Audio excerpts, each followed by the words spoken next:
This episode is brought to you by Audible. Enjoy 30 days free of Audible Premium Plus by going to ontopofpr.com/audible. 200 words max. Make sure you've got bullets. And, one follow-up is appropriate. Most journalists like to be pitched on Tuesday before noon. Welcome to On Top of PR with Jason Mudd, presented by Review Maxer. Hello and welcome to On Top of PR. I'm your host, Jason Mudd with Axia Public Relations. Today we're joined by Linda Zebian from Muck Rack. Linda, welcome to the show. Thanks for having me, Jason. I'm excited to be here. I'm glad to be here as well. For our audience, Linda is the Senior Director of Communications at Muck Rack. She leads internal and external communication strategies across the enterprise. Her work spans across messaging, issues management, media relations, social media, and employee communications. Ooh, that's a lot. Good for you. As Muck Rack's first ever communications hire, Linda brought extensive experience from the New York Times, where she spent 10 years in various communication roles. She was named a Woman to Watch by PR Week in 2024 and recognized for leadership in Reagan Communications 2023 Top Women in PR list. Congratulations. Oh, thanks so much. Yeah, my team. They love to nominate me for those things without my knowledge. Guys say happy wife, happy life. So maybe, happy boss, happy career. I don't know. Yeah. Something like Linda, that. again, thank you for being here. We're talking today about the state of work-life balance in journalism, and more specifically, how our audience of PR, communication, and marketing professionals might leverage this context and content to help improve their media relations. So I want to get into that, but first, let's talk for a moment about your experience working at the New York Times, one of the more prominent daily newspapers in the United States with a worldwide reputation. As you work there in the unique capacity of communication, what did you learn from that experience? What was some of the eye-opening experiences? Basically, from my understanding, and correct me if I'm wrong, doing communications and public relations for a prominent daily newspaper. Yeah, I think that I've had a really interesting career just working so ingrained in media and doing PR for a media company like the New York Times, and having worked previously in magazines as well. It's kind of like you're on the inside, working so closely with journalists and understanding kind of how the sausage is made.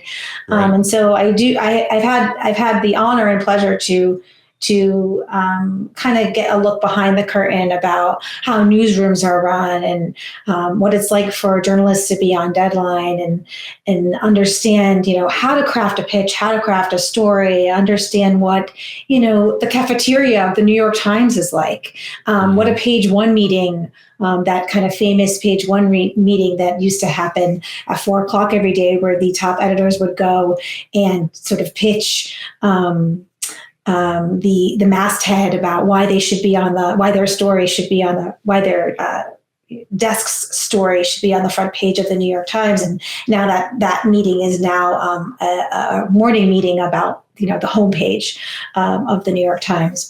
And then they go through the incredible photos sent from all over the world of the day. What photo they would feature on the homepage or on the front page. So like news judgment and news value and hierarchy of news and leads and things like that. So I think that's provided me a really interesting perspective on news value and judgment, and has allowed me to really understand how journalists think, what they need, how to anticipate their needs, and know how to pitch. Right. Yeah. Right. Yeah. Exactly. Yeah. One thing that I found interesting kind of in my career is watching how newspapers manage, and not just newspapers, but in fairness, newspapers tend to be the more obvious because you see it visually right in front of you, but how news outlets cover their own news. And sometimes I see extremely strong bias towards putting their news in prominent places that they wouldn't put a company of similar size or stature, if that makes sense. So to make it even more abundantly clear is like, years ago, like early in my career, newspapers seem to be getting into the business of providing internet services, internet access, dial-up internet access, right? And so some newspapers were decided one day that, we ought to do that. We ought to create a modem bank and provide internet access. So, when they would have a change, and this is dating me big time, but, a change in the phone number you would dial to connect to the internet, some newspapers will put that on their front page in like a little box, as if it's, a news story. And I'm like, gosh, and at the time, just for full transparency, I worked at a very large internet service provider. And if our local phone number changed in a market, would we have received that same level of prominence, even though we were arguably in most markets the largest provider, right? Right. We would not have received that same, right? They would point us directly to buying an ad, yet they did not place a house ad. They placed house ads, but they also had some control. And the other thing I see is that like when a journalist retires or gets hired, that tends to be featured a little bit more prominently. So Linda, I'm teeing this up to ask you kind of, I imagine that was probably sometimes your role of advocating for certain content on behalf of the organization to be published within the pages or the website of the New York Times. And how did that process work? And did you face resistance from newsroom or editors? Well, yeah. I mean, the New York Times, I would say, is its own sort of animal in terms of, we always called it the church and state separation. And I think the integrity of that newsroom, regardless of where you sit or your point of view on the integrity of the New York Times or your political views of a point of view of the New York Times, the newsroom is really separated from the business side of the organization. And working in communications, I sat on the business side. So working in comms, you had to pitch the editor, just like any communications or PR agency or what have you would have to pitch the editor. So we would pitch the media editor or the reporter covering the media beat. So the New York Times is a public company. So every time we had earnings, we had to call up the media desk or call up the reporter and say, hey, we have earnings coming out. These are our numbers. And we'd give them the exclusive typically because they'd want it. And they'd cover the earnings pretty regularly. But, if we had major news, we were acquiring a company, we were selling something, or we had some financial news mostly, or, a large scale kind of announcement, CEO coming in or out, excuse me, then we would have to pitch them just like anybody else. And so, and I think it was actually harder to get coverage in our own paper than, like, say, even the Journal or Bloomberg, which would be, the top competitors if you're thinking about, the competitive set. We had to sell them harder, and they were more scrupulous with us. And so, we pitched them just like anybody else. So, they had to really justify why they were covering themselves. Mm-hmm. And they were not favorable in any way in the coverage, nor should they be. And I think that just shows, the level of integrity. I mean, listen, they're not a perfect newsroom. They're human beings. They don't run a perfect newsroom, but, they definitely went at it with the attempt to be as good as they could be. Sure. Yeah, I think it's hard for any organization to be purely balanced and objective with their own content, especially when it comes from above, like business, the management, the leadership, the executive, the publisher has something they want to see published. Kind of hard to keep telling the publisher no, and that kind of thing. But, I'm sure those are all kind of interesting conversations that I think we'd all like to be a fly on the wall for to see how those go. Yeah. Let's bring it back a little bit to this state of work-life balance report that you guys put out. And we'll come back to some of the other topics a little bit later, time permitting. But first of all, hands down, work-life balance, huge topic, has been for decades, even a more timely topic, I would argue, in the last 10 years, and very much so in the last 5 years. In fact, I saw a great post on LinkedIn today by someone who said, I'm near perfect in my attendance of, hitting the gym, being with my kids at their sports and their recitals and their other activities. And he had a couple other things, like he's really pleased that he's been able to do. And he said, the caveat to all this is I would have never been able to do that if I didn't have the opportunity to work from home like I do now. And so in the past, he talked about how, his commute would be an hour to 2 hour each way. His health was suffering, his work-life balance, family relationships were suffering. This individual works in public relations. We're talking a lot about what's going on in the work-life balance in newsrooms today. But I think that creates a very clear kind of indicator of how work-life balance conversations have been much more transparent and much more proactive and preemptive. And people are seeing, including myself, the benefits of more work-life balance in our life, where we suddenly have a lot more time on our hands to take care of ourselves and be more mindful about ourselves. Linda, kind of introduce the report to us both at a high level and a tiny bit about your process you went through. Yeah, so we actually do this state of work-life balance research. This is our second year doing it, and we do it both within our PR community, our PR audience community, which is going to be coming out later this year, and also with our journalist audience community, just to get a sense of what these communities are going through. So for this report, we surveyed over 400 journalists in January and February of this year. And most of the respondents are based in the US, UK, India, and Canada. And most are obviously in the US. And what we found is not that much of a departure from when we asked the journalist community how they're feeling. When we asked them last year how they were feeling, and stress levels remain high. And we have a data journalist on staff who does this research and analyzes it for us. And he spoke to Pointer about this, the findings earlier this week. And his point of view was, when he asked these questions, when he put this survey out last year, he really thought that the stress levels would come down post-election among the journalist community, and unfortunately they just haven't. So the stress levels just remain high, and half of journalists surveyed thought about leaving their job in the last year, and more than a third have said that they're not sure how long they'll stay in the industry. And to me, that's just like an insane number, right? Yeah.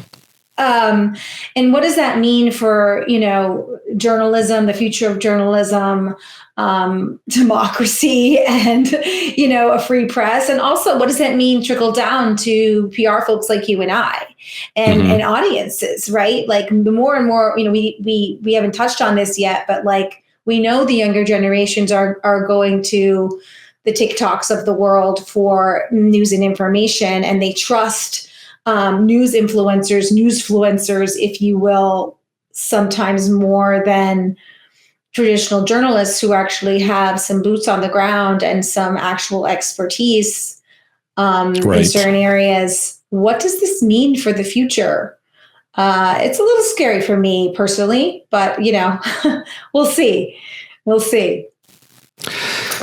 Yeah, Linda, I actually I have a growing concern also for the future of journalism for various reasons, including just anecdotally, we're hiring journalism students to be writers and copy editors and things like that, often right out of school, sometimes with some experience. And, to be very candid, the work product, the quality is not as high as I remember it being years ago as well.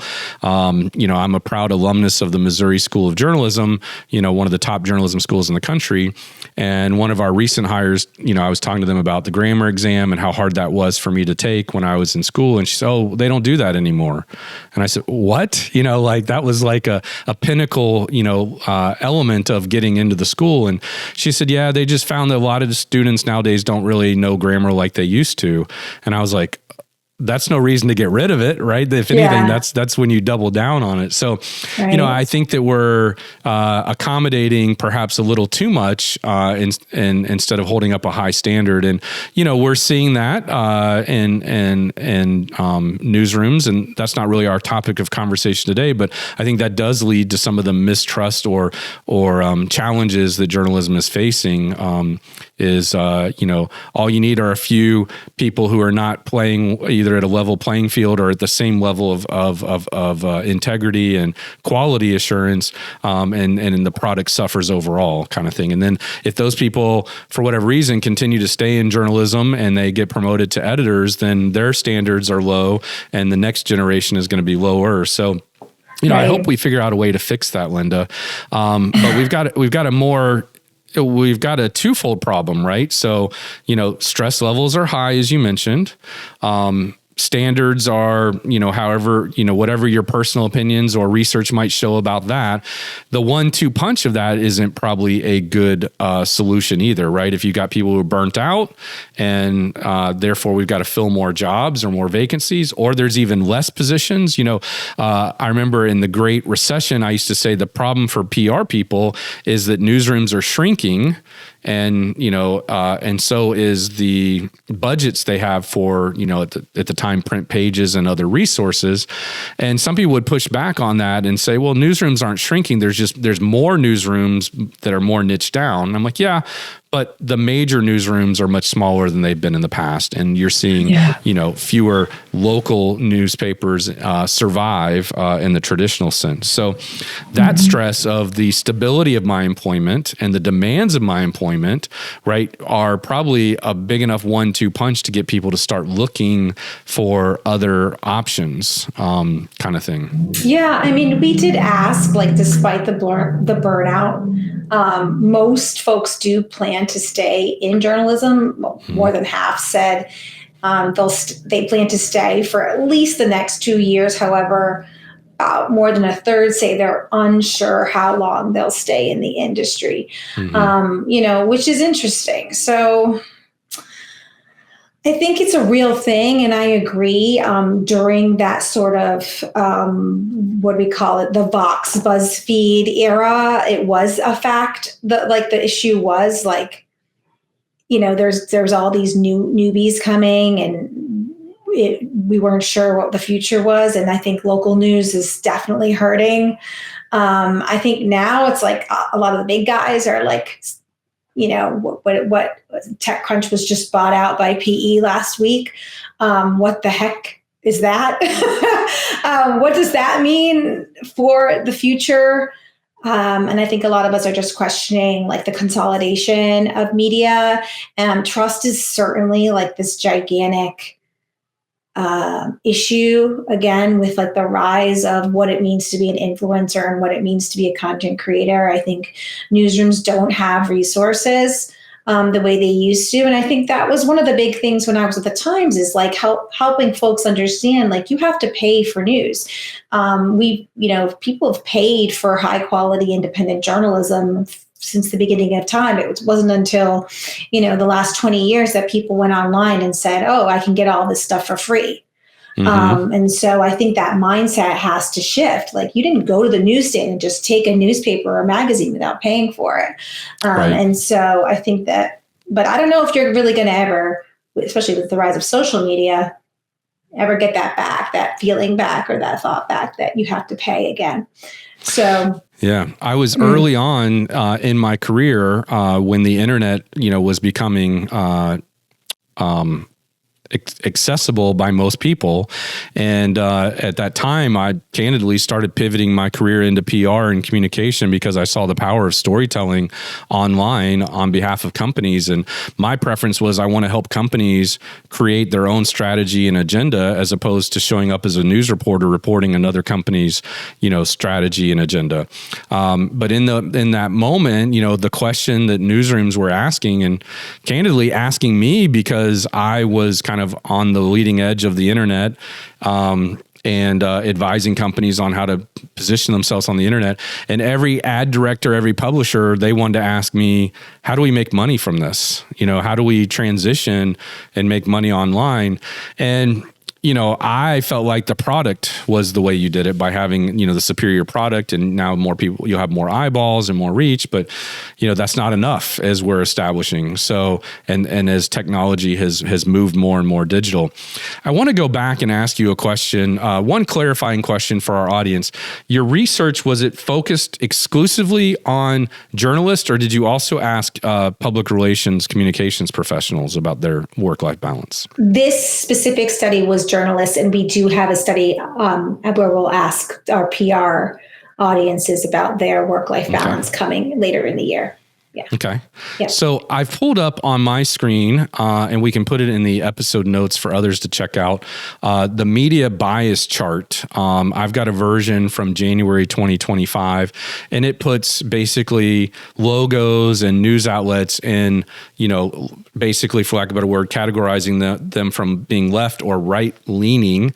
Was this a factor at all in kind of the research you did? Are there any different numbers or indicators among stress levels based on the quote unquote bias here that this organization is putting together? No, we didn't ask about bias. What we mostly asked about was workload, the idea of being almost on, work arrangement, so hybrid work versus in-office work versus remote work, the sources of stress like sleep. A lot of folks told us, if they could just have access to anything, like if they could just get anything, they wish they could have like a full week or a full month to follow a story they really want to follow. Like, so how cool would that be? Almost like a work sabbatical where I'm still working, but I get to follow one of my passions. Yeah, because most journalists are having to file 4 stories a week. So is that based on research?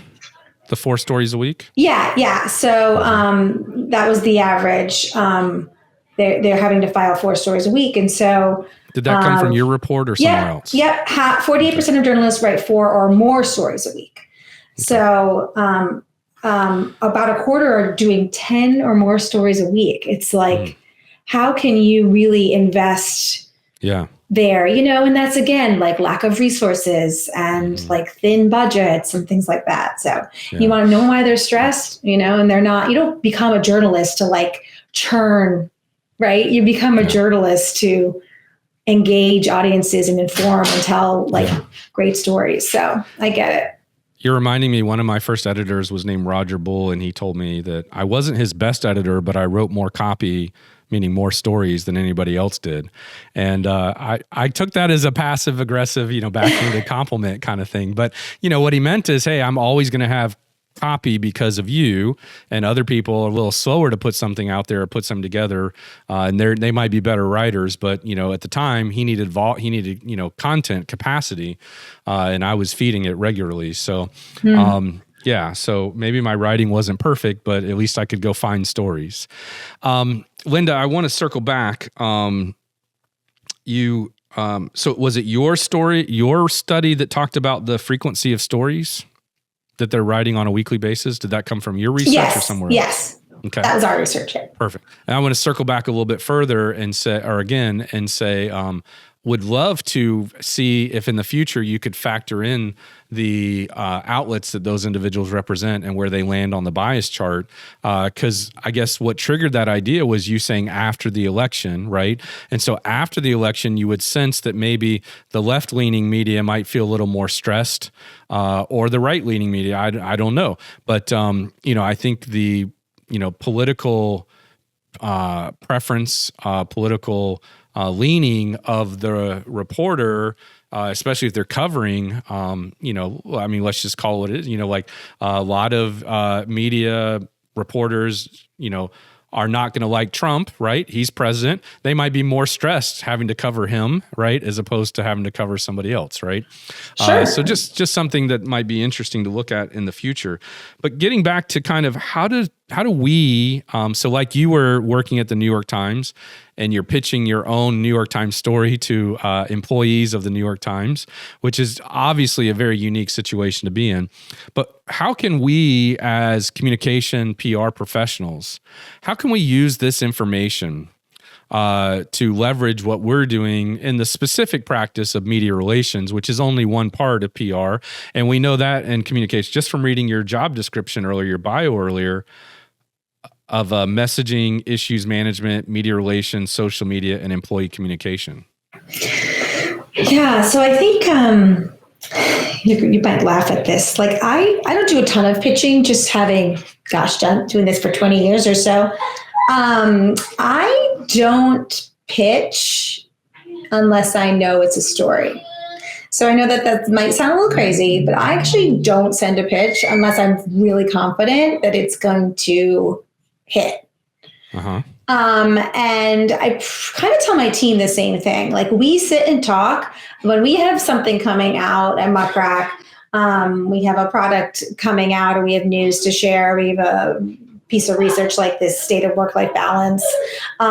We talk about it all the time, and we say, is it a pitch or is it not a pitch? And we have that luxury, right? Like we're an in-house team. We don't have, a client reaching, saying, hey, this is big deal for us, like whatever, and I get that not everybody has a luxury, but like, I don't send a pitch unless I know it's going to hit. And I know when it's going to hit, and I know when it's newsworthy and when it's not. So I think that's my first thing, because I don't really feel like getting like crickets anymore. Yeah. So to clarify, you're not saying you don't send a pitch until you know it's going to hit. You're saying you don't send a pitch unless you think it meets a standard of newsworthiness. Yeah. Okay. Yeah. And I know when it is, and I know when it's not. Because you can't know if something's going to get covered unless you actually pitch it, but you can have the instinct that this feels like it has the right news value. Right. And so I don't remember the last time that I sent a pitch that didn't make it. And so when you know your pitch is when you know you have a story, then you can figure out what to do with it, right? So like, is it like an exclusive, right? So that you figure that out. Or is it something that, you share with a handful of special outlets early? So I don't know if there's a word for that in the industry. There might be, but I don't know what that word is. It's like, we call it like a preview. So like an early look, right? To, in your pitch, like we're giving this to a handful of media. None of your competitors are getting this. But a handful of media is gonna get a look at this early, and you're one of them. Would you like the interview? Would you like the preview? So like, is it that option, or is it everybody gets it at the same time? Right.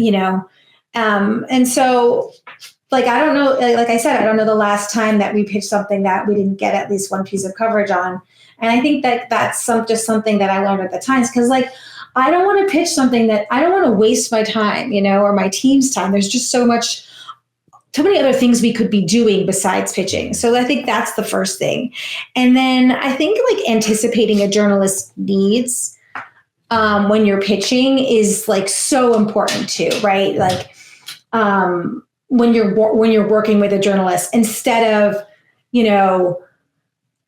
what time works for you, or what day works for you? And then you wait for them to respond. I could do this day and this day and this day. Okay, great. Let me get back to you with my executives' times. And then that's my pet peeve in media relations. Yeah, I can't stand it. It's just like, these are our times. Let me know which works for you, and I'll send an invite. Bam, invite. They tell you, bam, invite is sent.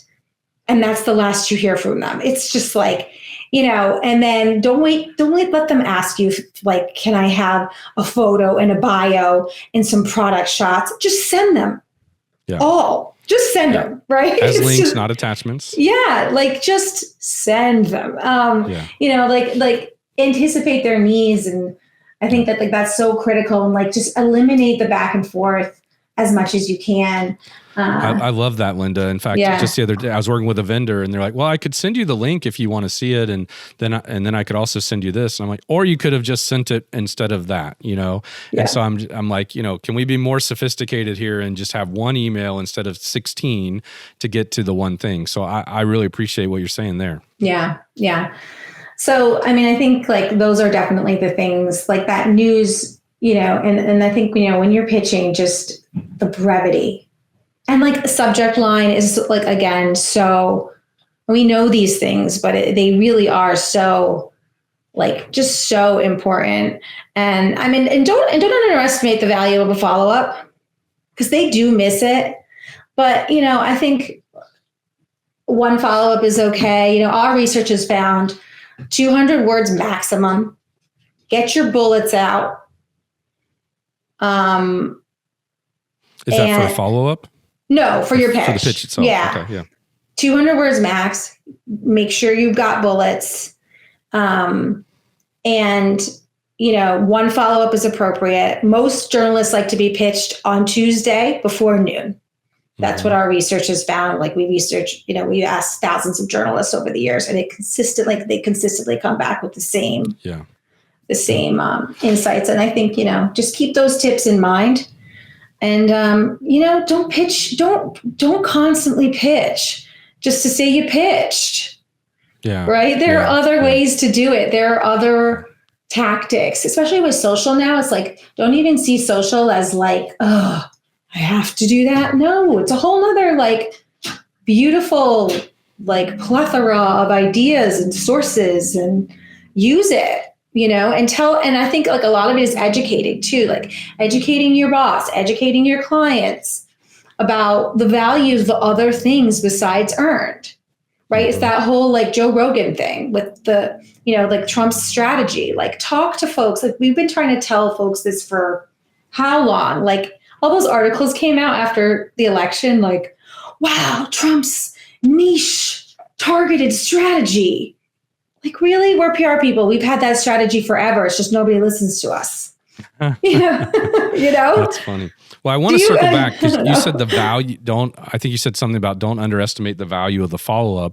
And I think that has a double meaning to it, because when we talk about follow-up, first of all, the word axia in Greek means value.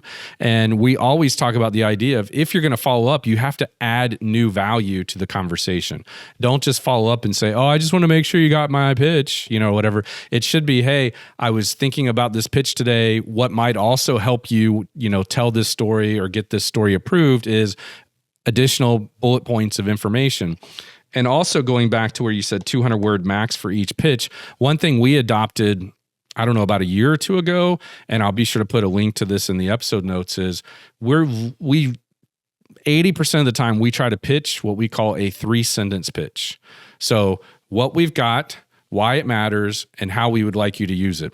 That's it. Mm-hmm. It's no different than the 3-paragraph pitch we've been using for years, but now instead of 3 paragraphs, attention spans are shorter, people are busier. Let's just nail it down to 3 sentences.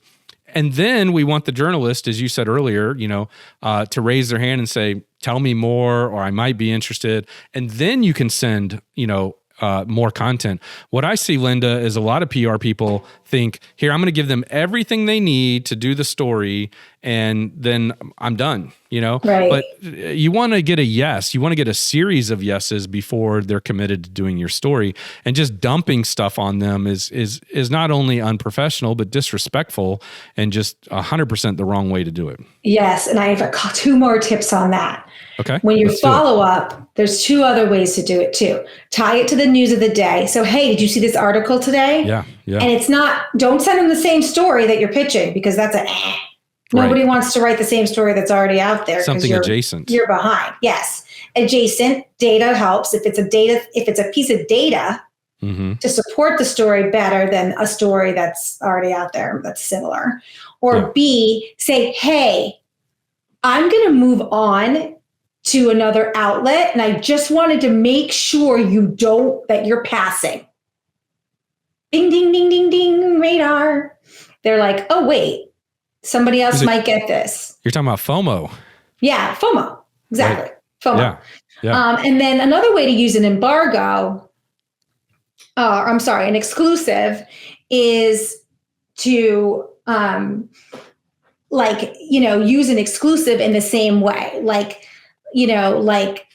Hey, I wanted to make, you have this exclusive, and I'm going to give you until this deadline to either take it or pass. Right. And, that's not exclusives are, you're in control of the exclusive. And then you shouldn't use an exclusive either, just like willy-nilly. Exclusives are number 1 top tier news If you use an exclusive in the wrong way, you completely lose your credibility with the journalist. Right. So Right. I've written about exclusives. If you don't know how to use them, Google it, find the story, find the blog, just figure it out. We'll put it in the episode notes. Yes, please. Because I've just seen people overuse exclusives and embargoes to the point where it's like you're totally diluting the value of an embargo. For sure. And that's another thing I learned at the Times too, was like exclusives, embargoes, on the record, off the record, on background, like familiarize yourself with these news terms because they matter. And that's another thing that really scares me too about working with like content creators and influencers. Like, I just don't know that any of these things are held sacred or valuable. So. Right. Exactly. No, I'm with you. And most people don't even know what they mean in my experience. No. So in fact, I won't say a name, but a journalist recently posted on LinkedIn complaining about, exclusives, embargoes and all this. And they were interchanging the terms. And I just said, hey, for the record, this is what an embargo means. This is what an exclusive means. And that journalist, who I think most of our audience would know who they are, actually commented and said, oh, I didn't realize the difference. And I'm like, well, maybe that's why you're having some challenges here, is because you're, not, whatever. But again, to your point, to be candid, that's someone who's an influencer who became a journalist, not somebody who was a journalist, right? Originally. So that's emphasizing your point. Interesting. Yeah. I want to go back I think I'm going to forget it now. But I still want to go back to something else you said earlier. You made some good points. I just want to emphasize them. So 200 words max for a pitch with bullet points. You said Tuesday before noon is good. We talked about the value of the follow-up. What I wanted to go back to originally was you said, how many, I want to ask you, how many days do you give them on the exclusive to make a decision? Because obviously, same day is probably not reasonable, but you don't want to wait.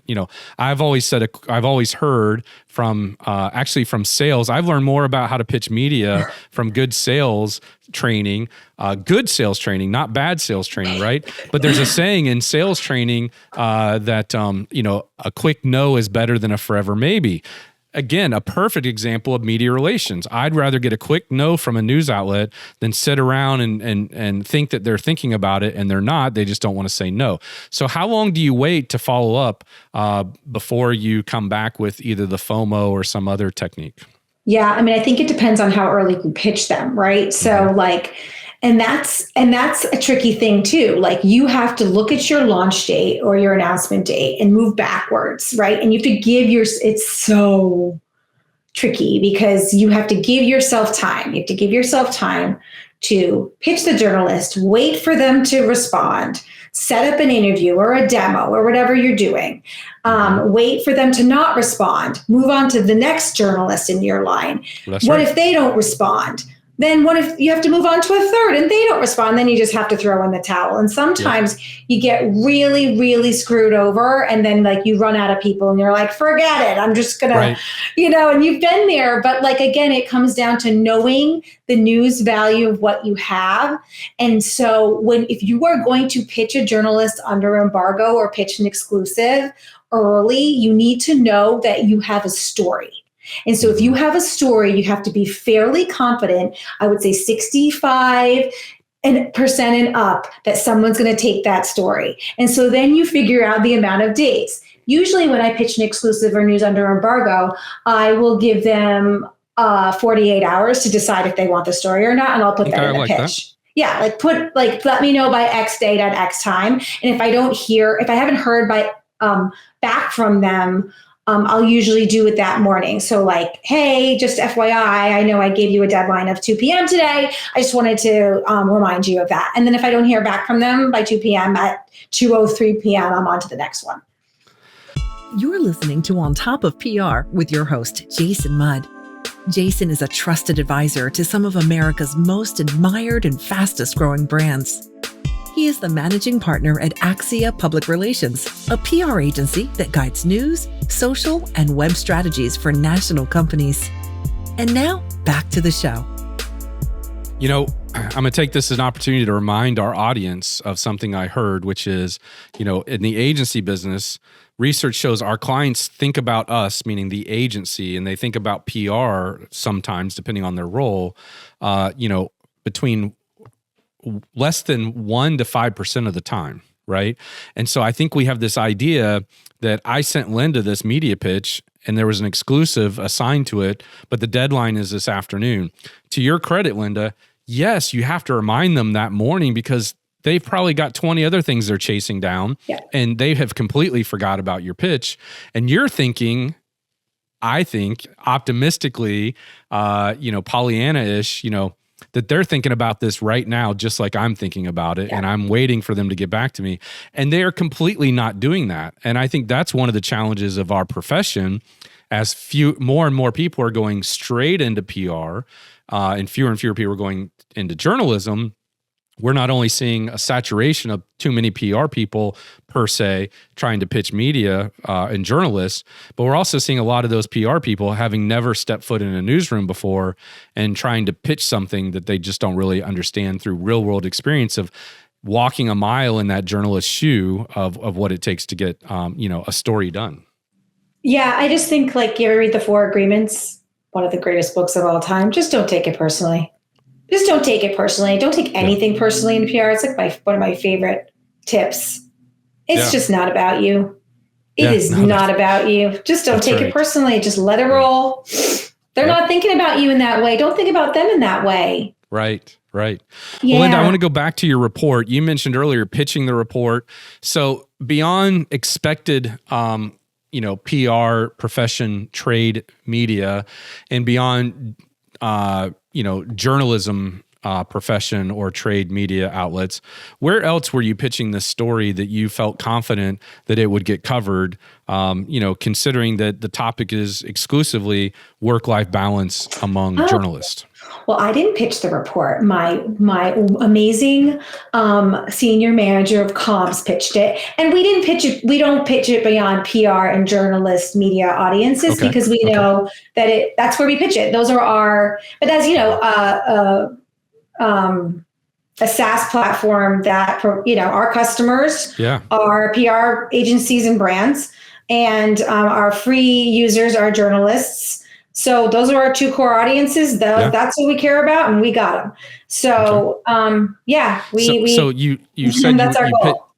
So if you were pitching it as an exclusive, where did you go exclusively among those two spots? Yeah, so we went to Pointer, which is an outlet that caters to journalists. So we talked to Angela Fu over there, and we had our data journalist do an exclusive interview with Angela to talk about the findings, because part of our mission is to support journalists and support independent free press. So it speaks to our mission and our roots, and it was spot on.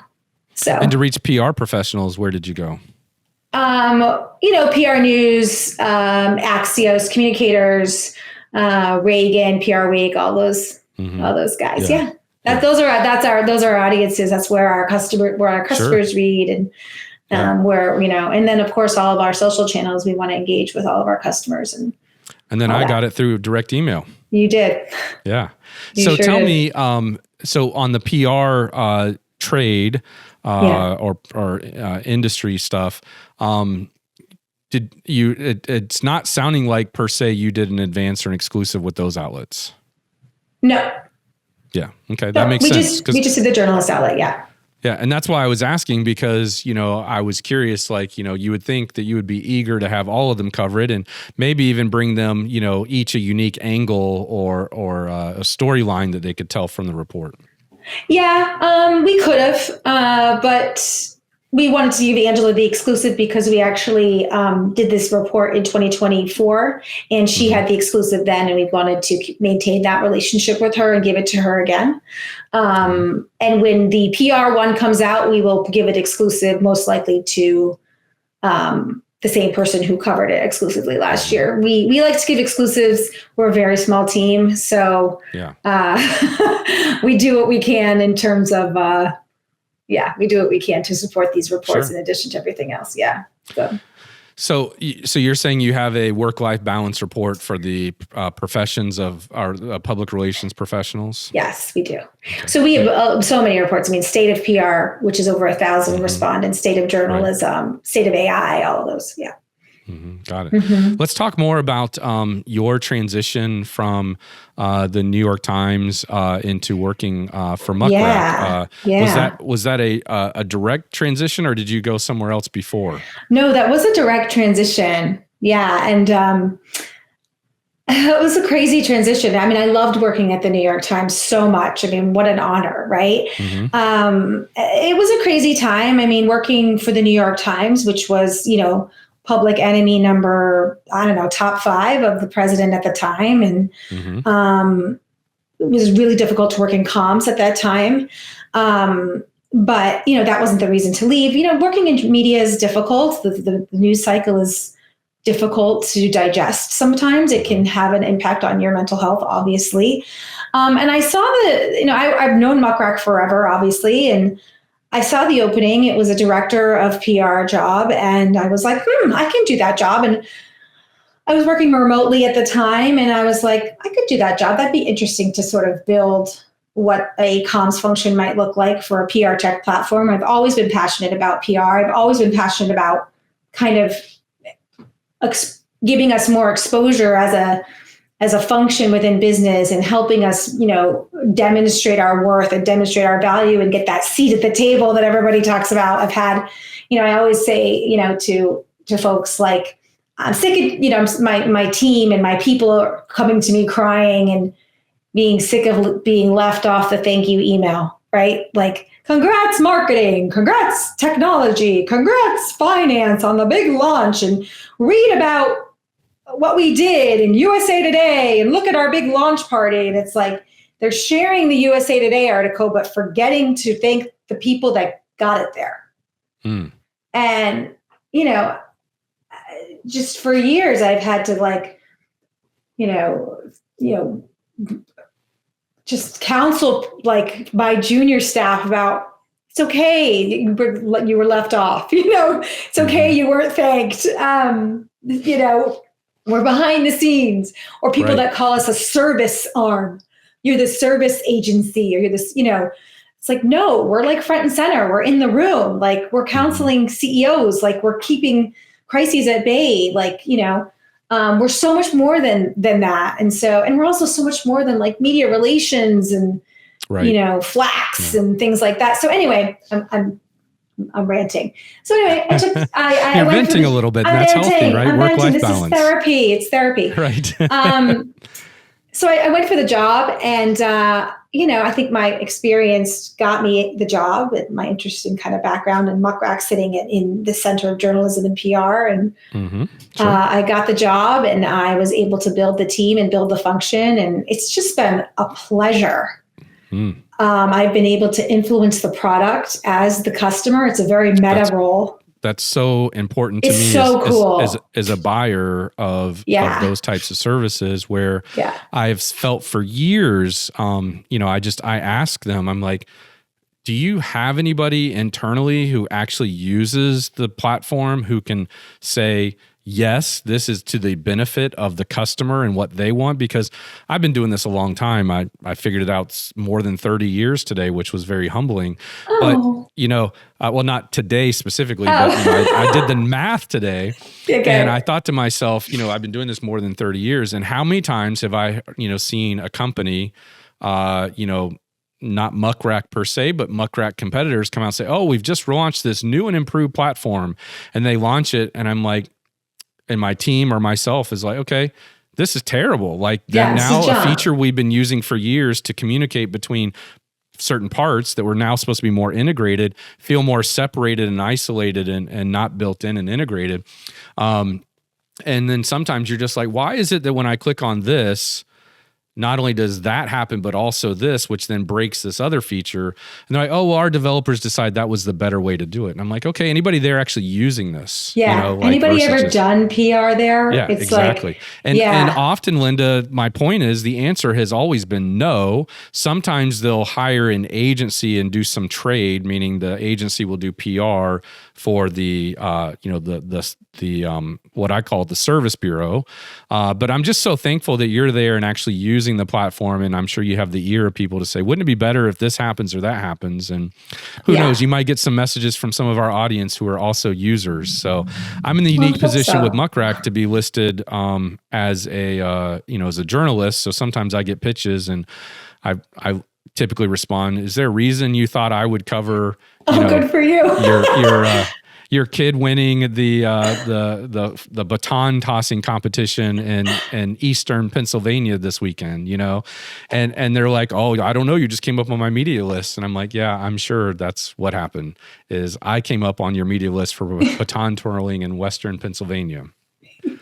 Well, good for you for letting them know. And I hope that with every email they learn how to send a targeted pitch. I think that's the coolest part, is just being able to work with product and say, hey, we have so many please, we work together to offer feedback and just actually ideas. With the research team, they'll be like, well, what do you think of this? And from every step. And it's not just me, my PR team, we have PR people in customer support, in sales, in editorial, every corner of this company, we just hire PR people. Why? Because it stinking makes sense to hire former PR people to work at Muck Rack. What? Yeah. Why wouldn't you? Yeah, I like that. It's cool. Yeah. Love it. Love it for us. Love it for me. So, Linda, any closing thoughts for our audience today, either on the topic of pitching media, leveraging technology, or any just kind of parting words of wisdom you think would be valuable to supplement the conversation we've had? Yeah, I think just be mindful, get the report, it's free. Just be mindful of where journalists' heads are at, what they're going through, maybe maybe they're getting kicked out of the press corps right now, or maybe they missed their vacation days or maybe their vacation was interrupted. Maybe they don't cover a heavy duty topic like politics or war. Maybe they cover lifestyle, but maybe they're still tired. Maybe they're overworked. And maybe if they've covered you before, maybe just reach out to them and say, hey, how you doing?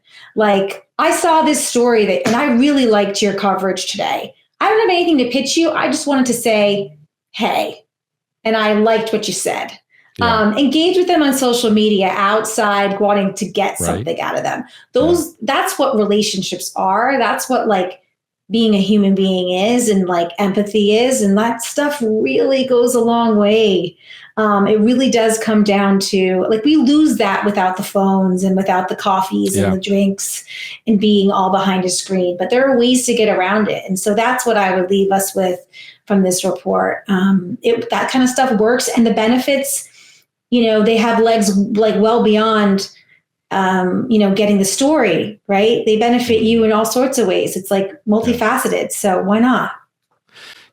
And to your point, maybe there's just nothing wrong with saying, hey, thank you for being a journalist. And I know it's not easy, but your role is important and it matters. And we need more people doing what you're doing. And so, keep it up. And if there's anything I can do to be supportive, and you're right, don't make it about pitching yourself, because, just a quick little anecdotal story. A guy called me once and he said his job title was Chief Strategy Officer. And he said, I kind of rose my hand and said, I'll take on the lead at our company of being, the PR person reaching out to media, because he felt like he could do it. And he told me that, he was having a lot of success with connecting his providers on an individual basis with doing one-off, quotes and interviews and stories, to the point of, on a almost daily basis, somebody from his company was being quoted in the media. And then one day he decided that wasn't good enough.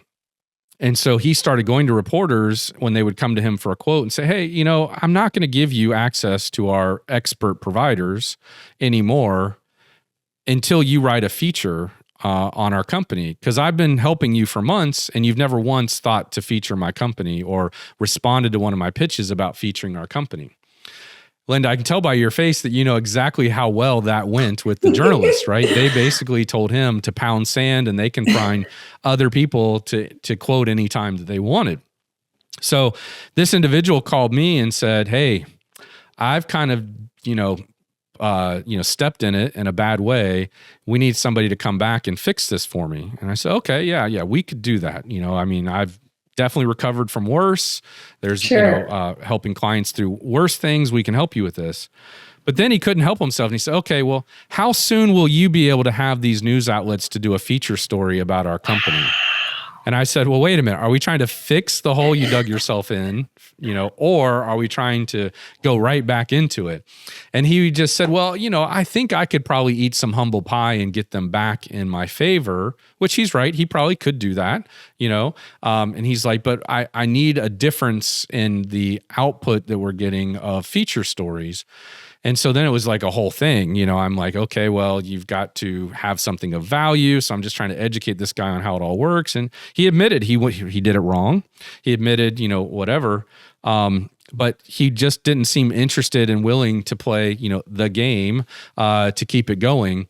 And, and then the kicker was, for a company of this size, the budget that he was willing to spend, I just told him I wish him much success in this endeavor. It just blew me away. A company of this size was not willing to spend on PR. And I'm like, well, no wonder you're not only hiring somebody who doesn't candidly know what they're doing and then they step in it, but then, you're going to keep down that same path. So the point is, it's about relationships, right? And consideration. And I tried to tell him, as I'll tell you and others, I've had the exact opposite experience where a trusted expert guides a journalist and builds a relationship over time and, helps them out to understand a story they're covering that's not about that company.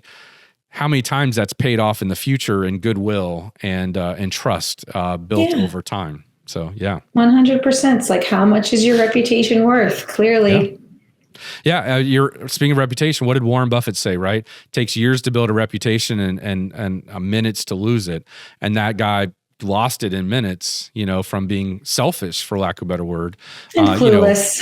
Clueless. He could have gotten what he wanted if he would have just asked a little bit differently. Yeah, or let you fix it and paid you appropriately for your services. Yeah, even if he paid us well and hired us, I'm sure something would happen again. Because if you're willing to be like that, you probably dodged a bullet with that one. Oh, for sure. Yeah, for sure. Well, Linda, in case we're wrapping up here. In case our audience doesn't know, can you give us the short couple sentences? What is Muck Rack exactly? Oh, sure. I would be happy to do that. So Muck Rack is a AI-powered PR software that we've built ourselves. It's a kind of a comprehensive and integrated platform for PR pros and comms pros to, reach out to the media and do research via a media database. It provides traditional and social media monitoring, reporting, collaboration tools, pitching, and measurement. So you can kind of move through your workflow and prove the power of your PR results on business outcomes. Nice. Lovely. That was pretty good, right? Yeah, that was pretty good. So Linda, if our audience wants to connect with you, what's the best way for them to reach you? LinkedIn. I'm super active there. So Linda Zebian on LinkedIn. Yeah. Wonderful. Good. Well, we'll be sure to load our episode notes with link backs to the content that we've talked about and backlink to those appropriate resources that will be helpful to our audience today. And Linda, we appreciate you coming on the show and joining us and helping our audience stay on top of PR. Thank you so much. This was so fun. I loved chatting. It went by so fast. Yeah, I love it too. Loved it too. Really enjoyed it. So if you found this episode helpful and you know a colleague who would benefit from watching it, please take a moment and share it with them either on social media, text messaging, email, however you would prefer to do that. They would really appreciate it, and I'm sure it'll make their day better. So thank you for tuning in. We appreciate you and being our audience.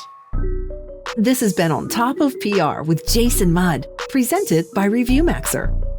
Be sure to subscribe so you don't miss an episode, and check out past shows at ontopofpr.com.